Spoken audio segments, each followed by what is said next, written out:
no Alerta Geral. Bate-papo político com os jornalistas Luzenor de Oliveira e Beto Almeida.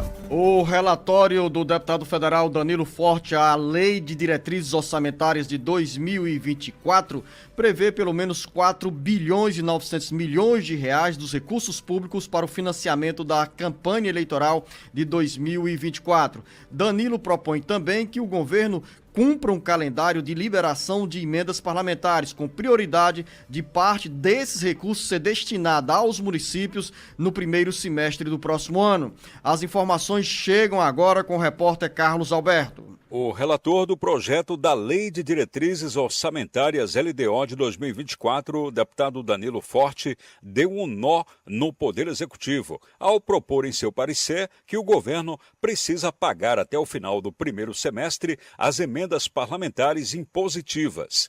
Essas emendas somam para o próximo ano 37 bilhões, sendo 25 bilhões correspondentes às propostas apresentadas pelos deputados e mais 12 bilhões referentes aos pedidos de obras encaminhados pelos senadores. Pelo parecer de Danilo Forte, o governo precisará assumir o compromisso de pagamento para os programas ou obras determinadas pelos deputados e senadores. Hoje, o governo tem o poder de decidir quando vai liberar as emendas, mesmo aquelas impositivas. O relatório aponta que a execução do pagamento poderá ser feita no decorrer do ano, com exceção das emendas de saúde de transferência fundo a fundo, que precisarão ser pagas ainda nos 6 primeiros meses do ano. Segundo Danilo Forte, o pagamento ocorrerá conforme a arrecadação do governo. De acordo ainda com Danilo Forte, o parlamentar terá autonomia para encaminhar emendas para obras do Programa de Aceleração do Crescimento, PAC, ou não. O direcionamento da verba para o programa era um pedido que tinha sido feito pelo governo. Com informações dos bastidores políticos, Carlos Alberto. Esse parecer, esse relatório apresentado pelo deputado federal Danilo Forte, jornalista Beto Almeida, ao projeto de lei de diretrizes orçamentárias LDO, que define justamente as diretrizes do orçamento da União para 2024, mexeu com os bastidores políticos e ganhou o noticiário nacional, principalmente pelas decisões que podem enquadrar o poder executivo e fortalecer ainda mais o poder legislativo.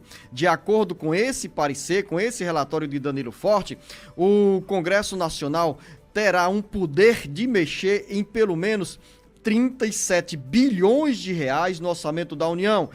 25 bilhões de reais corresponde a emendas parlamentares individuais e outros 12 bilhões de reais a emendas apresentadas pelas bancadas. São emendas com a denominação de impositivas, ou seja, obrigatoriamente o dinheiro tem que ser liberado dentro de um calendário estabelecido nessa lei de diretrizes orçamentárias. E parte desses recursos, de acordo com o relatório de Danilo Forte, deve chegar aos cofres dos estados e dos municípios até o final do primeiro semestre de 2024. Além desse indicativo, tem também outra proposta que está no texto de Danilo Forte.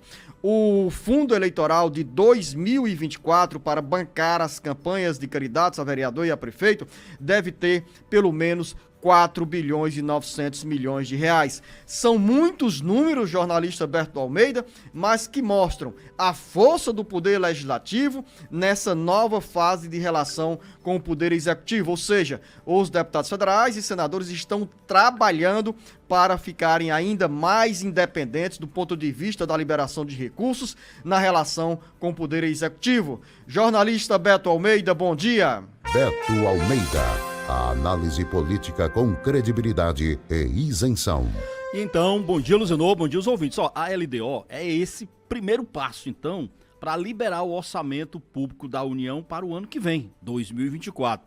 E o deputado Danilo Forte, que é aqui do Ceará, da União Brasil, ele manteve aquela previsão proposta, né, pelo ministro da Fazenda, Fernando Haddad, de zerar, Luzenor, o rombo nas contas públicas em 2024. É claro que isso também traz alguns impactos para o governo. O primeiro passo aí, como eu disse, passando pela LDO, depois veio o orçamento. E você falou numa questão que é exatamente o fundão eleitoral. O Danilo manteve aquela proposta de quase 5 bilhões de reais para bancar as eleições municipais do ano que vem. Só que ele não definiu no relatório que ele apresentou para a LDO, ele não definiu exatamente de onde vão sair os recursos. Como é que vão ser feitas as retiradas desses recursos? Esse tema, claro, vai ter que ser definido na votação do orçamento, ou seja, depois que for aprovado a LDO. O fato é que ele, na realidade,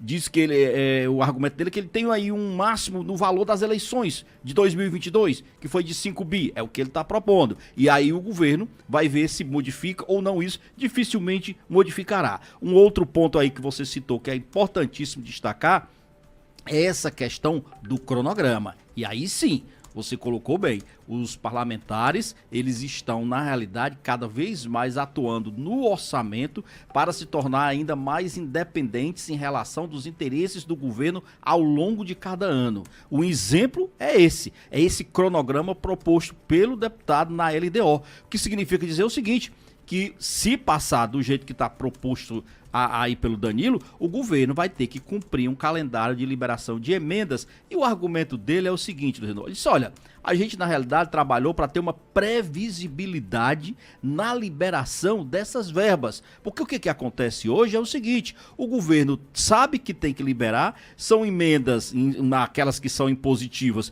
ele só libera às vésperas de votações que são importantes para o governo, a União faz isso e faz essas negociações, e ele disse, é ruim esse toma lá da cá. É ruim? É sim, é crítico. Mas para o governo significa dizer que o parlamento ele vai ter cada vez mais autonomia em relação às próprias decisões dele. O legislativo vai ter cada vez mais poder de executivo no orçamento da União. Exatamente. Agora tem um dado positivo para o estado do Ceará em todo esse debate, jornalista Beto Almeida.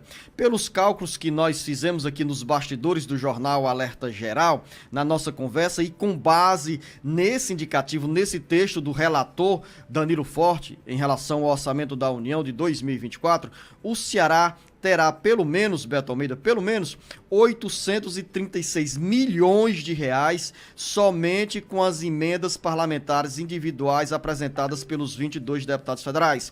Cada deputado federal vai apresentar, ou já apresentou, emendas que somam um total de 38 milhões de reais. Se você multiplicar 38 milhões vezes 22 deputados federais, serão 836 milhões de reais. Temos ainda isso a emenda individual, 210 milhões de reais de emendas individuais impositivas apresentadas pelos 3 senadores. Além desse volume de recursos, vamos ter também 316 milhões de reais de emendas impositivas apresentadas pelo conjunto dos 25 parlamentares, ou seja, pela bancada federal. Totalizando aqui pelas minhas contas, jornalista Beto Almeida, vamos ter pelo menos 1 bilhão e 400 milhões de reais, quase 1 bilhão e 400 milhões de reais somente de emendas parlamentares individuais e de bancadas impositivas para o orçamento da União de 2024. O que é que significa dizer para você, ouvinte internauta? É que todo esse dinheiro cairá nos cofres do Estado e dos 184 municípios do Ceará em 2024. E exatamente por esse detalhezinho importantíssimo que você falou. Elas são impositivas. Nós estamos falando aí só das chamadas emendas de bancadas, que é aquela que cada estado tem no seu conjunto de parlamentares. No nosso caso são 25, 22 deputados mais 3 senadores. E das individuais, aquelas em que cada deputado tem o direito de apresentar suas emendas. Mas ainda tem aquelas emendas de comissões também, Luizedor. Então, na realidade, o Ceará ainda pode ter um valor muito acima disso para o orçamento do ano que vem. E, claro, isso é bom. Não é ruim, não. O orçamento da União, ele é uma peça fundamental que está aos poucos, Luziano, deixando de ser uma peça de ficção, que era o que era antes o orçamento, para se transformar numa peça realmente, verdadeiramente de planejamento, que é aquela condição em que você trabalha com uma previsão de entrada de recursos e há a possibilidade de que esses recursos, a possibilidade não, a força real de que esses recursos de fato serão transferidos ao longo do próximo ano. Esse é o ponto. Jornalista Beto Almeida, como o assunto é orçamento da União, com reflexo direto na agenda dos municípios, os deputados federais e senadores estão, nesse momento, pressionando o governo federal a liberar pelo menos 6 bilhões de reais em emendas originárias do antigo orçamento secreto, dinheiro que foi convertido para os ministérios e que os deputados federais e senadores dizem que essa grana precisa ser liberada ainda em 2023. E aí está também o poder de barganha dos deputados federais e senadores na reta final do ano, quando o governo federal tem vários projetos a serem apreciados pelo Congresso Nacional. Como a próxima semana, a próxima semana é exatamente esse o ponto forte dos parlamentares para fazer esta pressão que eles querem resgatar na realidade. Eles dizem, olha, na realidade nós estamos em busca do resgate de emendas que já estão aí, previstas no orçamento. É verdade que são emendas oriundas daquela história do orçamento secreto, mas todas elas aprovadas no orçamento da União para esse ano. Então vamos aqui, Luciano. Nós acabamos de falar que nós vamos ter a LDO, mas nós temos também matérias econômicas que são estratégicas para o governo federal em relação a aumentar a sua arrecadação para ele atingir aquele chamado déficit zero. Nós estamos falando de quê, Luciano? Nós estamos falando, por exemplo, daquele projeto de lei que vai taxar as apostas, né? Os jogos de apostas, aquilo ali é dinheiro que vai entrar para o Caixa da União. Nós estamos falando da questão do CARF, que também é do governo federal, que vai aumentar a entrada de recursos dentro do governo. E nós estamos falando também, da aprovação, por exemplo, pelo Senado, de uma questão que não é econômica, mas é política, no Flávio Dino, por exemplo. Os parlamentares hoje estão todos ali dizendo o seguinte, no Senado, a gente aprova Flávio Dino, mas nós queremos também uma contrapartida, que é a liberação dessas emendas, desses 6 bilhões de reais. E não tenha dúvida, isso vai passar e nós vamos aqui, inclusive, conversar sobre isso depois para saber exatamente qual foi o percentual que o governo, dentro dessa questão toda, que ele vai liberar.